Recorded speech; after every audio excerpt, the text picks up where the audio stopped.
Welcome back to the Make a Baby podcast. This is episode 133. Get to know Caro.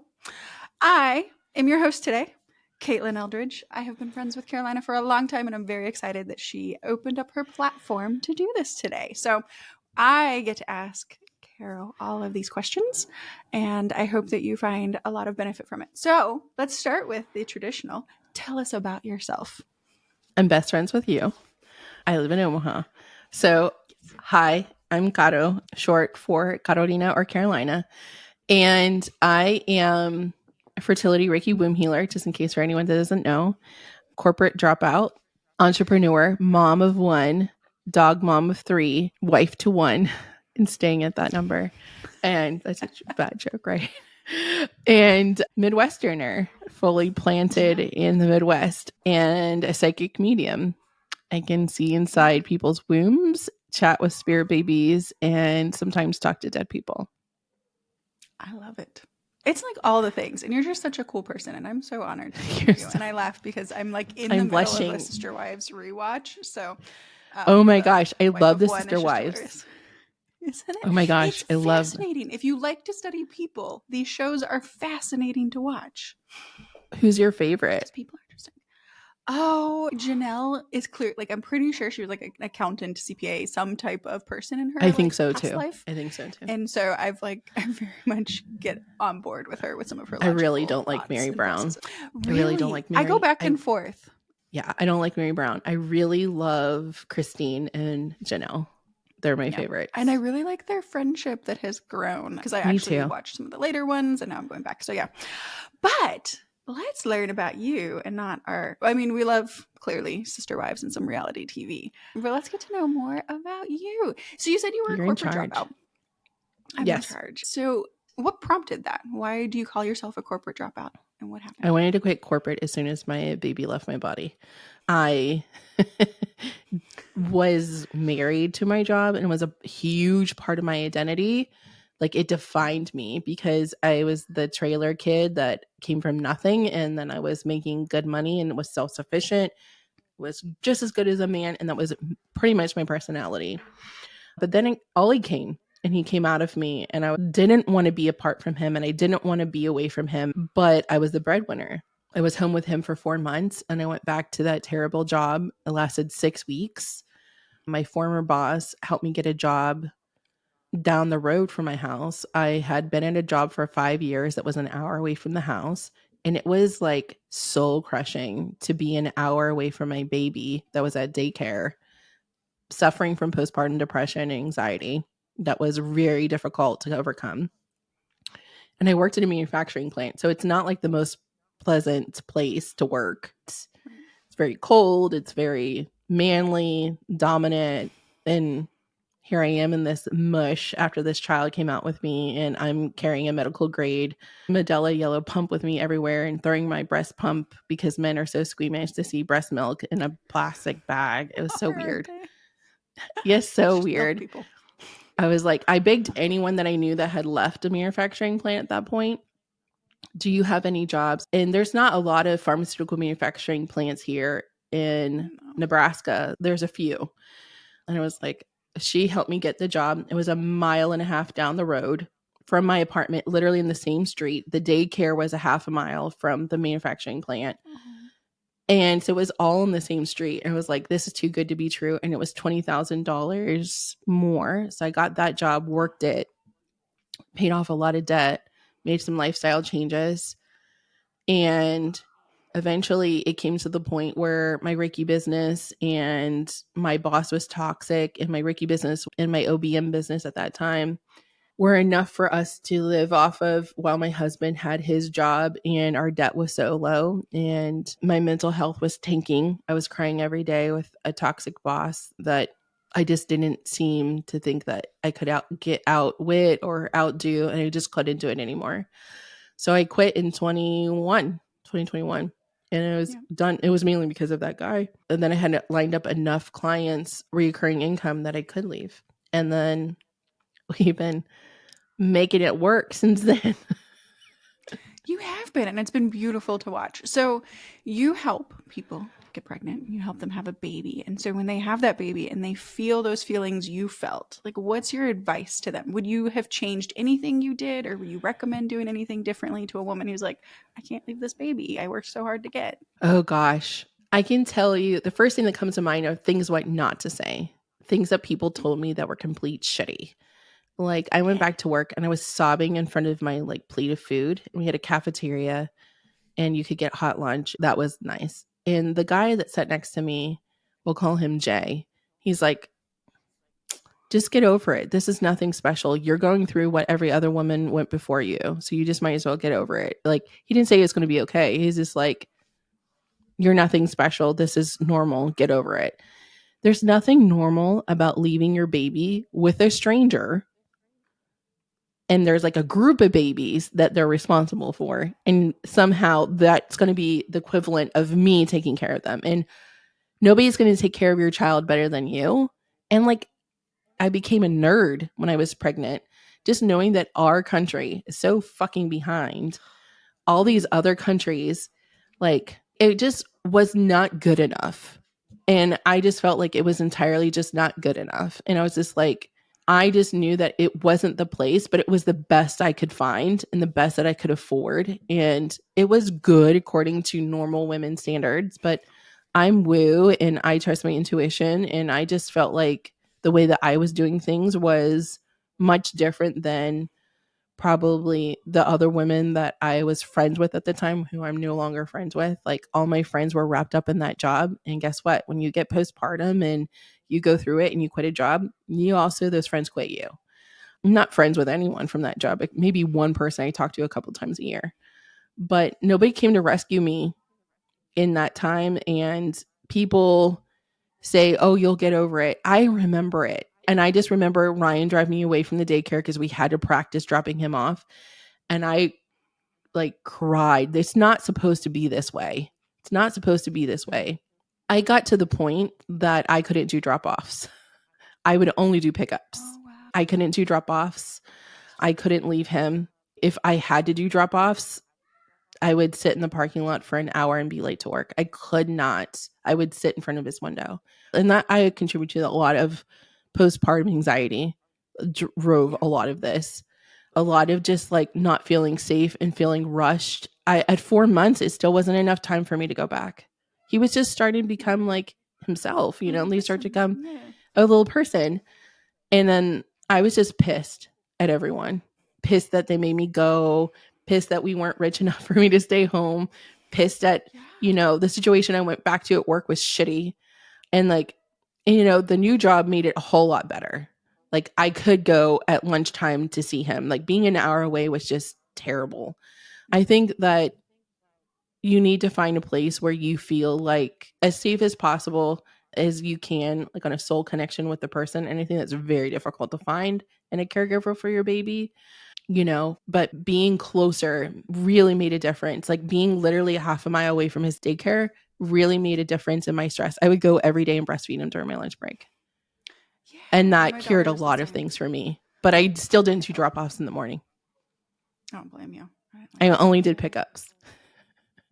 And it stayed like that for years. Right.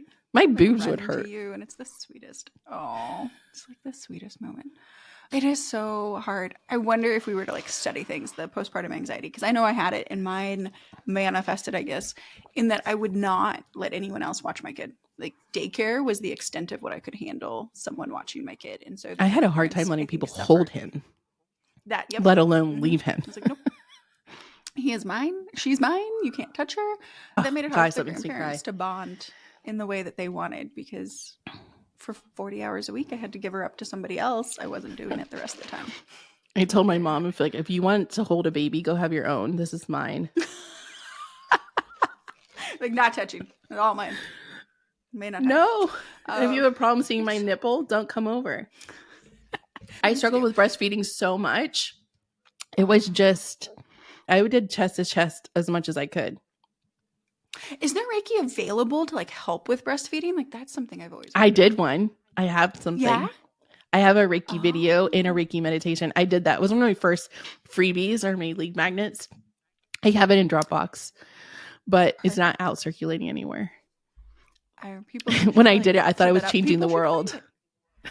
I think it's I, phenomenal because no one explains it. No one talks about it. There's struggles everywhere. Like, we need more yeah, help. And if nobody. Reiki can help, then I do was it. so postpartum focused. Like, yeah, nobody wanted it. Oh, But if you want it, people, email me. I'll give it to you. It's still free. please. And I highly recommend you folks should look into that because it is a process. When we were talking about that, you said something about trusting your intuition. That's very hard to do. Like, how did you learn and how do you teach others to trust? I convinced myself that I was better at taking care of my son than anyone else in the world. And what I thought almost always came true. And I usually felt very strongly about something. Like, my conviction and my discernment has always been a gift of mine. Like, Yes, I agree. once I make a decision, I'm like, I'm married to it. So I was never scared of my capability of being a mom. Like, I was always sure. I was like, I will always be a good mom. I was never scared of that. It was probably the mechanics of it, of like not knowing how to give them a bath, not knowing how like little they're going to be or how big they are. Like, when you had your baby, I was surprised how small they were. Whereas like Ollie came out at 9 pounds, 3 ounces, and he was like cherub. But still, I thought he was small. But then I saw your baby, was like, wow, that's a normal size baby. I had a butterball. What's the question? How can we learn to trust our intuition? How can we use Reiki to help learn to trust our intuition? So, okay, there's a couple of things to how to use Reiki for your intuition. The more you heal, especially like Reiki womb healing, the more that you're going to feel connected to yourself. The more that you feel safe to be who you are, and the more connected you are to your soul, meaning like you feel comfortable in your body and you feel you're having more good days than bad days. Those are all good signs that that's happening. And you're actually liking yourself. Those are all good signs that like you're getting at home in your body. Those, all of those like very vague things that people say, those are all things that's signs that is happening. Is those can be used as validation that you can, well, once you start feeling that way, you're going to want to make decisions differently. They're going to be more self-focused and more grounded in what you believe to be true and what is right for you, meaning like in tech terms of alignment. So the more that you heal, there's going to be less of like this heaviness around you, and you're going to have a lighter feeling. So there's going to be less tension in your body, and you're going to have like more elasticity in your muscles. So therefore, you can receive different perspectives. You can think from an eagle's eye view versus an ant's view. Those are the effects of healing. So whether you do that with massage or Reiki or with talk therapy and something else, those are the effects. So then that's going to lead you to receiving more of your inner voice and trusting it more. I love that. And I'm But a nodding because lot, I'm realizing like, oh, we're hitting some of that in my life that I haven't hit before. But it's so easy, and maybe you've seen that too, to mentally spin yourself as like, oh no, this is too good to be true. And right? so I Yeah. assume that means there's more healing done. Also, like if you're not there yet, like for me in postpartum, I was still quite literal. I would have to make a list of like good things that are going to come out of something that I didn't want to do. Like the therapist told me, you can't stay in the house for 10 days straight. Yes, I can, homie. Watch me. I am good here. I don't need to leave the house. What are you talking about? And she's like, no, it's not healthy for you to stay in the house for 10 days. I was like, it's flu season. What the fuck? Like, my kid was born in December. It is fucking cold here in Nebraska. There is a blizzard. So that's why I started going to baby wearing meetings and got really good at baby wearing, because like the therapist said I had to leave the house. So dumb. And still, I encouraged she Clearly was still right. not good with that advice. No, I would go and I had to practice breastfeeding in public, covering up, not covering up. You know, I had a good friend, Rachel. She was in charge of the baby wearing nonprofit here in Omaha. And I would watch her teach baby wearing to all the stay-at-home moms or the military wives that would go in the middle of the week meetings. And that's just one thing. I would make a list of the benefits. So if you're struggling to prove that you make good decisions, or like things that decisions you made, you make decisions with your intuition, whether you believe that or not. If you make a list of all the things of the decisions that you made that turned out good, you have evidence that you make good decisions with your intuition. So if you're a literal person or a logical person, it's a great way to start. Most people need evidence. I love evidence. I love things. I believe all the things that I do because I've had enough evidence to show me that my gifts are real. So it's practice. Quite a bit. Yeah. It's just practice. Over time. Yeah, but a list of like all the things that you did right. And if you don't have a list and you need trouble making it, send me a DM. I'm sure we'll come up with a really long list. Women are powerhouses and they don't give themselves enough credit. We really don't. I will be DMing you later or texting you later so we can talk about that. But so because we're talking about scientific evidence, is there scientific evidence behind the practice of Reiki and how you do it and its effectiveness? No. Like if you Google it, Google says no. But I'm a person of faith, and what you can't see can be felt. So you can't see Reiki, but you can feel it and how hot my hands are if I do in-person Reiki on you, or how much lighter you are after a session, or physically. The first time I got Reiki was for grief and to open up my chakras because they were blocked. I could breathe different after that Reiki session. It was a very physical reaction.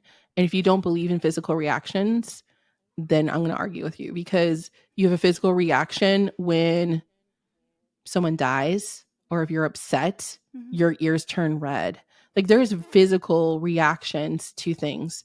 So Reiki will most likely make you feel sensations like tingles, make you cough, yawn. Sometimes people fall asleep. So there's that. That's always a nice one when you get to like finally relax and sleep. Can anyone learn Reiki? Yeah, you can pay the certifications. The price of certifications vary. There's the mainstream International Center of Reiki Training, which charges like $250 for Reiki 1, $250 for Reiki 2. It's over $1,000. I think it's like $1,025 or $1,100 for Reiki Master. I think I paid $1,025 for Reiki Master. I paid $1,025 for Karuna, which is the next level after that. But anyone can get certified and do what I do. Just what is the rule about Reiki is like it's meant to evolve. So it originated in Japan, and how it was taught there is different than how it came to America with Mrs. Takata in Hawaii. And she didn't allow anything to be written down. So in that point, you had to pay $10,000. This is after World War II. And you had to pay $10,000 to get attuned to Reiki because it was like the sacred lineage. And then that's when someone else invented the different lineages of Reiki. So there's like, I think anyone's guessing, there used to be just like 30, but now there's angelic Reiki. I practice mostly Kundalini Reiki. I'm attuned to 4 different lineages of Reiki. So there's lineages, just like I compare it to denominations of churches or different types of karate. There's just different types of Reiki. You have to research what's best for you. And most people don't get that specific when they go and get Reiki. They don't think to ask because they don't know. Fair enough. So for those who are in their making a baby stage of life, like, is there a base knowledge of Reiki without getting certified that would be helpful to have? Yes. Reiki is the life force energy that makes something alive versus not. It already exists within you. So the energy comes from the universe, from Earth. And the person who is giving you Reiki, the practitioner or the Reiki master, the healer, is just a conduit. It's just a channel for that energy to move through. It doesn't come from me. It doesn't come from the practitioner. And they should be working with your chakra system, which are the energy centers that sit mostly on your spine and on top of your head. And that's how the energy is dispersed. The Reiki will just go where it needs to. So there's no way that they can mess it up. Now, not all practitioners are created the same because we're all different. So how I do Reiki is going to be very different than another person. I do a lot of add-ons to Reiki versus other people. Like I can channel. I can't see auras. I can see colors and chakras. I can see inside the womb. So I have like mediumship abilities, but like my peer, or she likes to call herself my prodigy, but I've taught her many different lineages now. Christina, she's just now starting to see through, like, without using her pendulum. Before I could only use my pendulum to scan chakras. Now I can see everything through my third eye. Some people never get there. Sometimes people don't even know that can be a thing. Some people can't do mediumship. So people do not talk to the other side. Some people can only talk to animals. So it sounds like everyone can kind of do a little bit different. So how, Yeah. kind of like a CPA, taxes, and bookkeeping, like how do you begin to find the right person? Watch videos and see how you feel. Do you feel alarmed? Like, are you like, ooh, I want more? Or are you like, eh? Are you like lean back and you're like, ooh, like, how much more do you want to know about that person? Do you feel connected to them? And converse with them. Send them a DM. If they're not responding to you in a kind way, don't book with them. Find another. There are so many. What is one thing you want folks to know about you? Like what it's like to work with you? It's like one thing you wish they knew. That I'm Not so working with excited Carolina. every time that you choose me. I'm like the Mhm. pick me girl. Pick me, We're love not. me. I'm You just so love to excited. serve. I think I'm the luckiest person alive when they book. I'm like, I still get like, this is my life. Like, Yeah. somebody's going to pay me to do like for all the classes. And I thought like, and everyone told me I was crazy. I mean, and all the people who told me crazy that was at that old job or the past 2 corporate jobs, they've all hit me up at one way or another on social media. I'm not kidding you, for a reading, or like people who lived in Miami who told me that like, who were not like really close friends. They were like, can you do a reading for my sister? Sure, it'll be $250. Oh, it's a little bit out of our budget. That's okay. Have a great day. Have a great day. Right? And I guys, am I not wish you could cheap. see like the excited text I get when some of you get pregnant, like that she's got another baby on the way. I don't get names or anything. I just get that there's another baby coming into this world, and it is the best Like, thing to there's see. another baby. There's another baby from the We membership or scream. from this one-on-one I did. I mean, it's just amazing.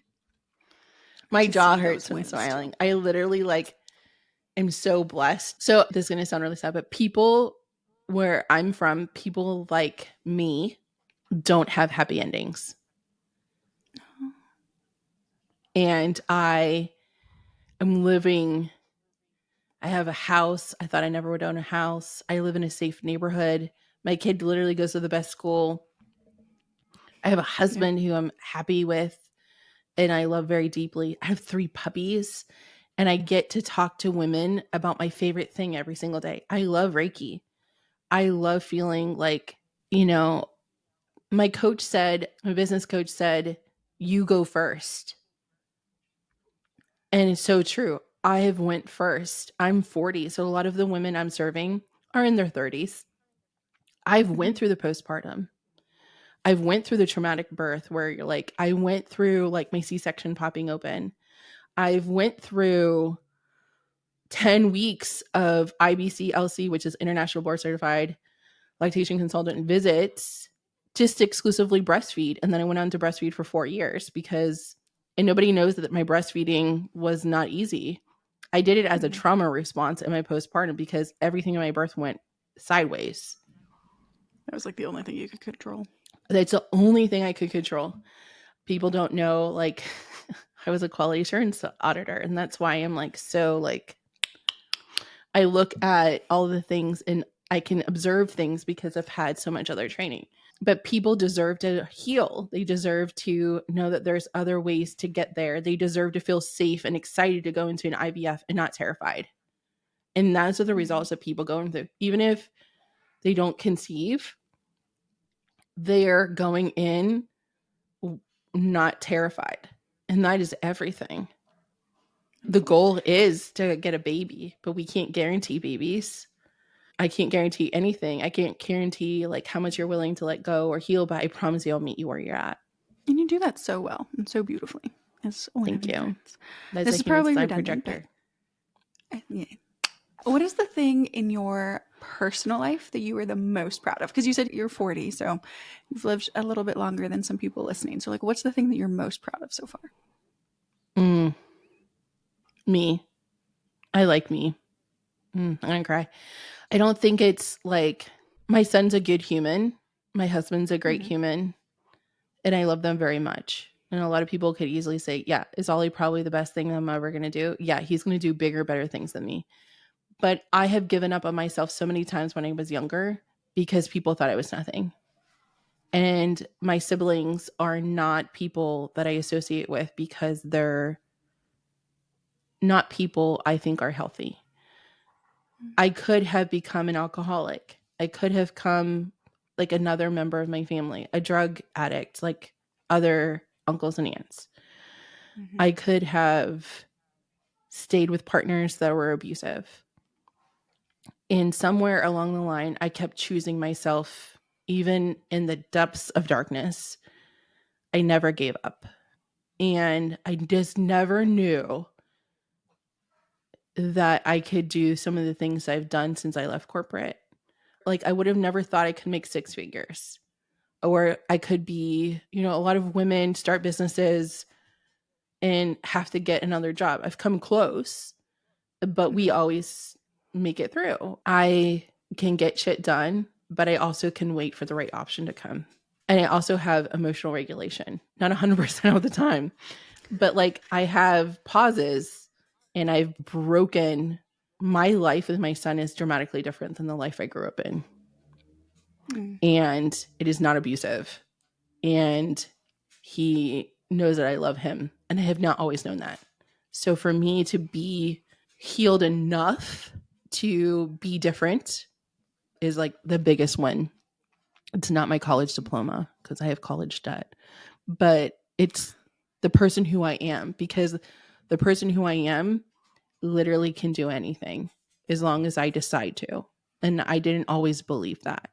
And I'm worthy of doing it. It's just a matter of like, have I studied enough? Have I I didn't always think I could own a home. I didn't always think I could get a man to love me. After my abortion in my 20s, I felt like I was nothing. I made a promise to myself that when I was ready to have a child with the person I chose, and once I was married the way I wanted to, I would be and show up the person that child truly deserved. And that changed me. So me. And some people may like that or not, but like I survived it all. And I went through shit that nobody should have gone through. Like I could have chose things differently. Some things could have been successful and I wouldn't be here. So me. You're remarkable. Thank you. Huge.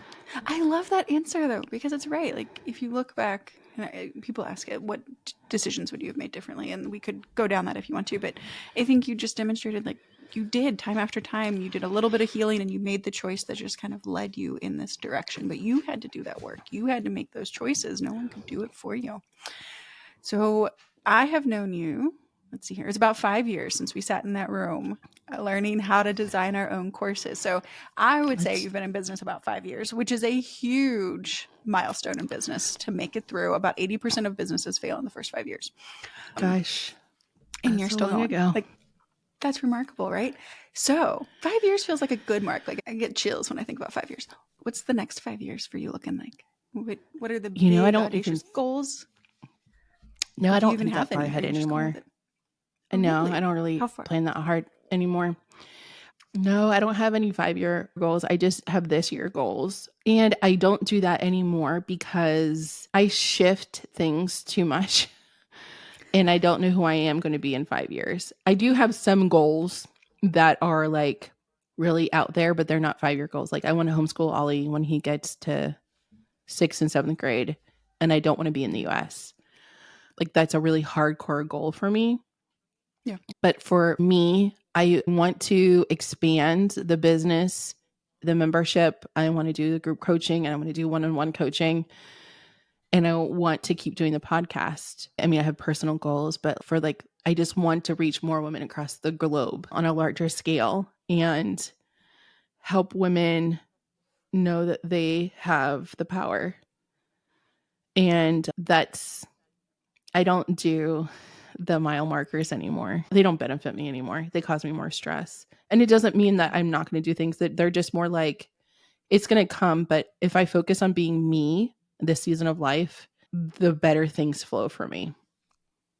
Mm-hmm. Probably have a second car. We're a 1-car family. I probably have a second car. No more puppies. If you want to know on the personal front, be debt free, pay off my student loans. Like we're not adding puppies, but we're keeping our puppies, right? Yes, we're just keeping the puppies. Okay. You're just keeping the 3 we have. I would like to do in-person retreats maybe. I've been toying with that, like doing like Nothing like in Costa Rica or anything like that.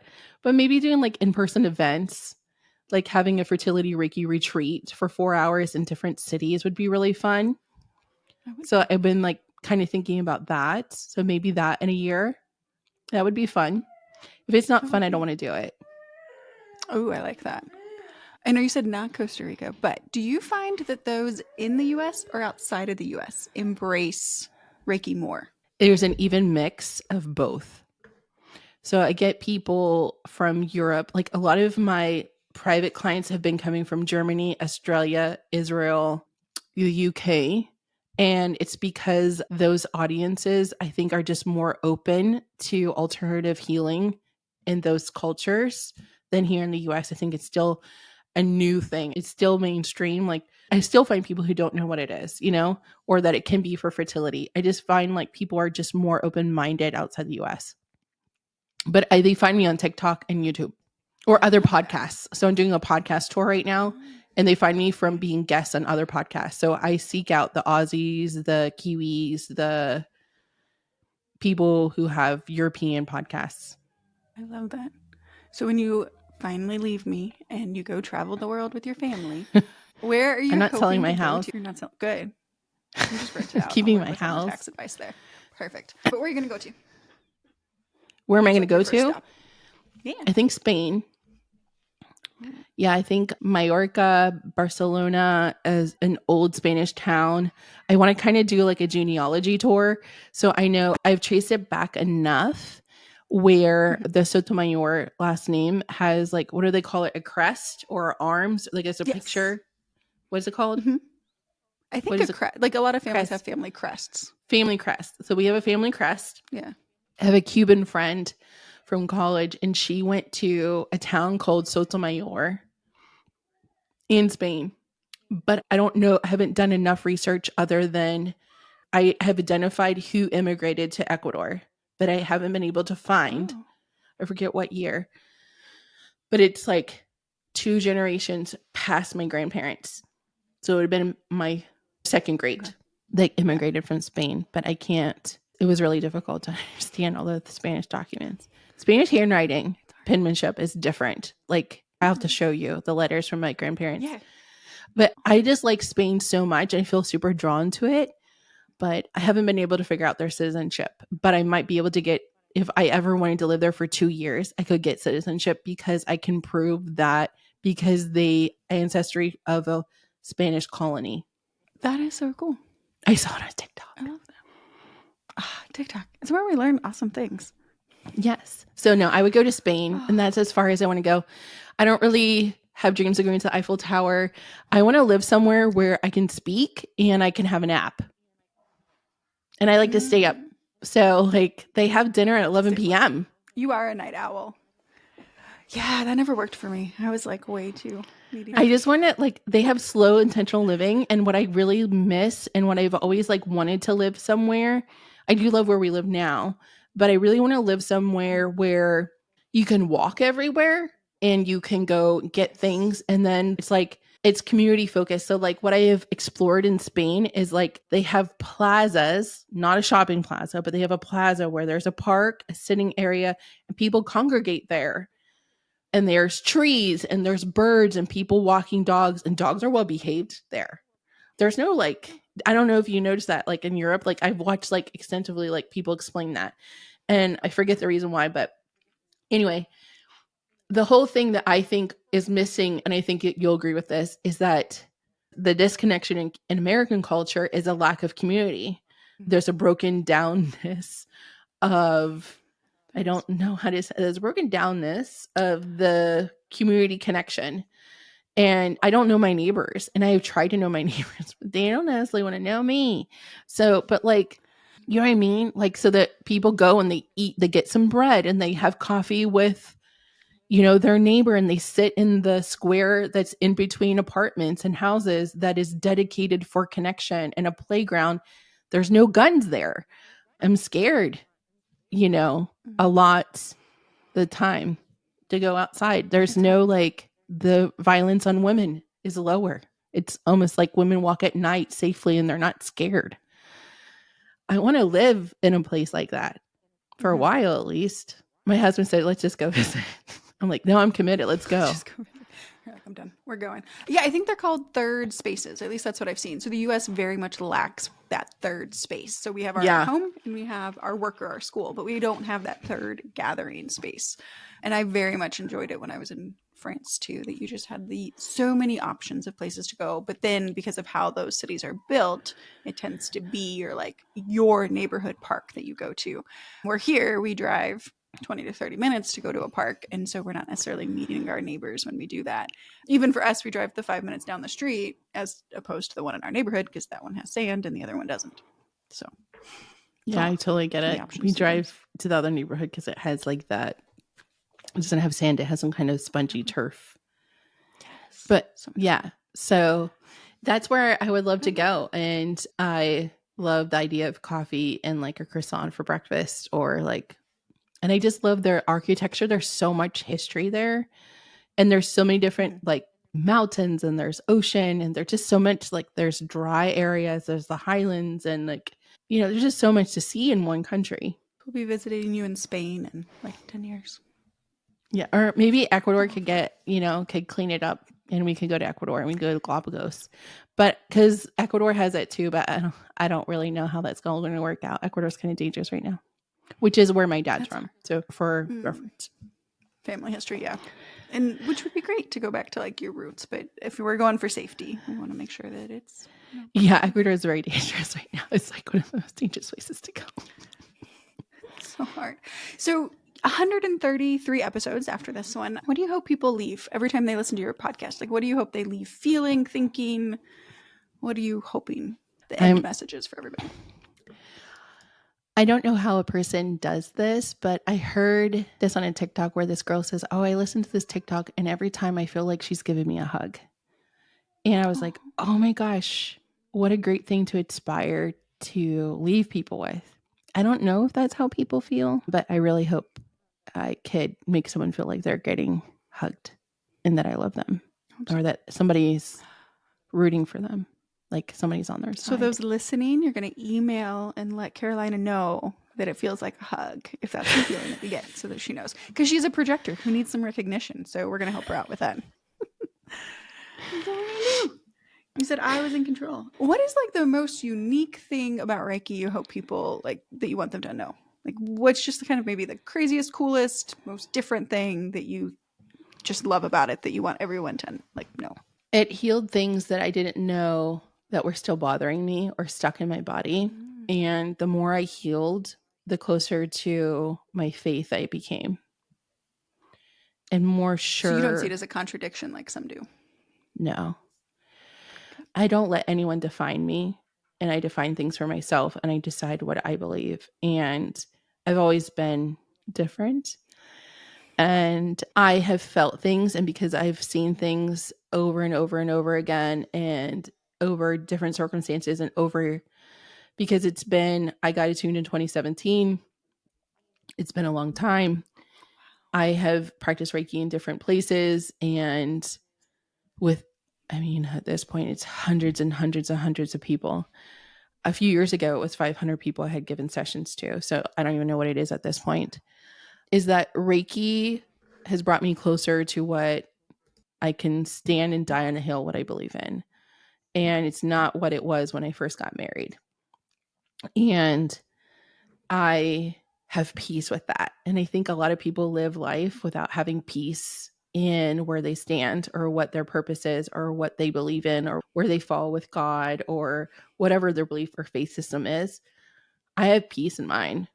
And that's much more different than confidence. That's like a sureness in the depths of your soul. And I wish for people to have that because it changes how you make decisions. It changes how you love people and receive love. So also like I can go without, like if things get tight or things get really hard, I'm not necessarily faltering as easy as I used to because Reiki has made me trust that things are going to be okay no matter what. I used to think that an argument would mean the end of my marriage because, it's how I was raised. It was like very like cancel culture-ish. So for me, it's no. like we have an argument, we're going to be fine. He's my ride or die. Like I have faith in it, not just in my God or my spiritual things. It's also in other people and in myself and how I'm going to react and how I'm going to be going about things. Like how I commit is very similar to how deep my faith is and how deeply I connect to what I can't see. But I healed enough to go through it. And it was not taught in the church. I learned a lot about how to pray in the Spanish churches in Miami. But I believe that because I've healed, I can empathize with more people. I have empathy because I've healed and not full of anger. So that peace and healing, it's achievable.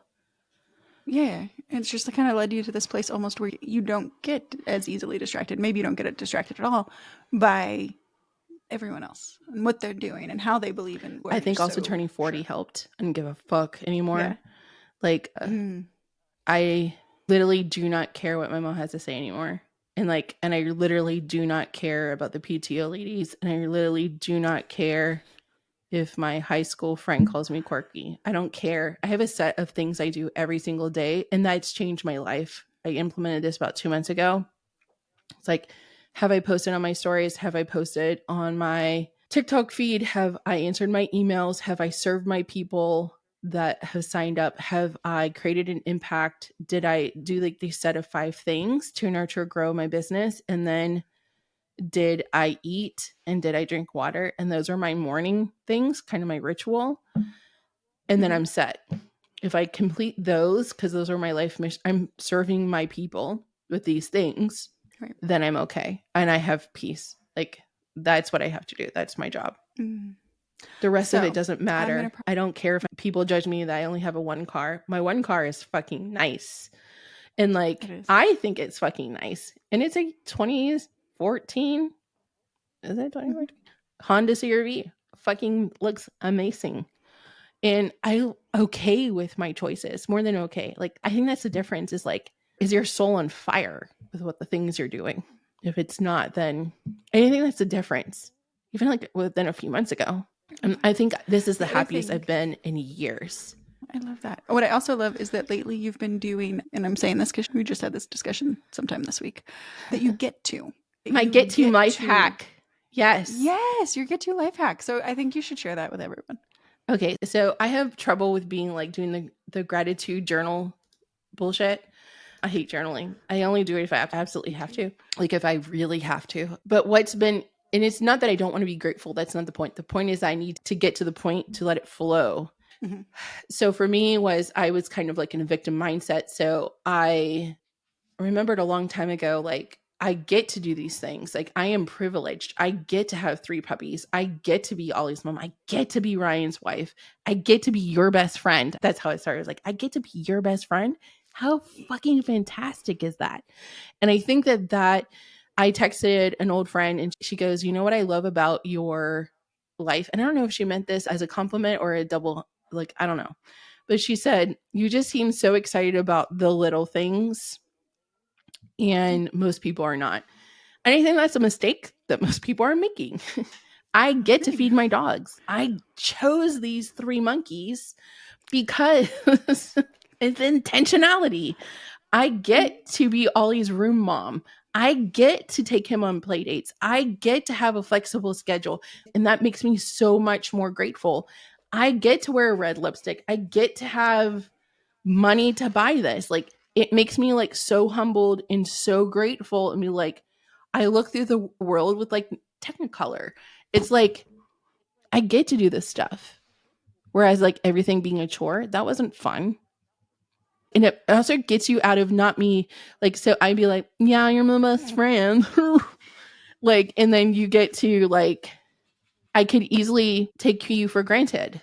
So I get to has changed my life. Especially, I think this came after that plant is from my husband's grandma Bobby's funeral.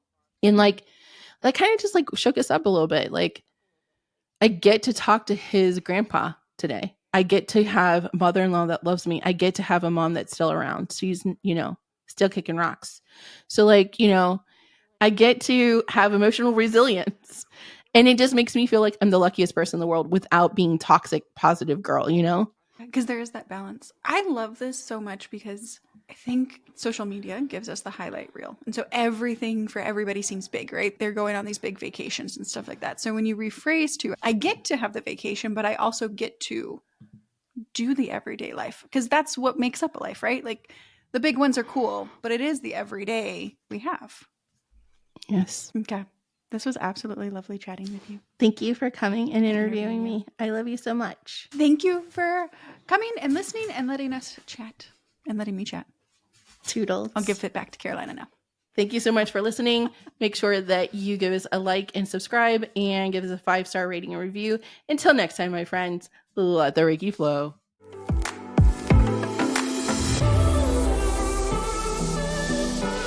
Frustrated being told you are fine by your doctor, exhausted from negative pregnancy tests every month, wanting a deeper connection on your fertility journey with your spirit baby? The Make a Baby membership is exactly what you need. Using Reiki will help you connect to your spirit baby, heal the trapped emotions blocking fertility, and support you in our life-changing community. With over 90 Reiki babies, we invite you to try the Make a Baby membership for free. Check it out in the show notes. Let's get you pregnant.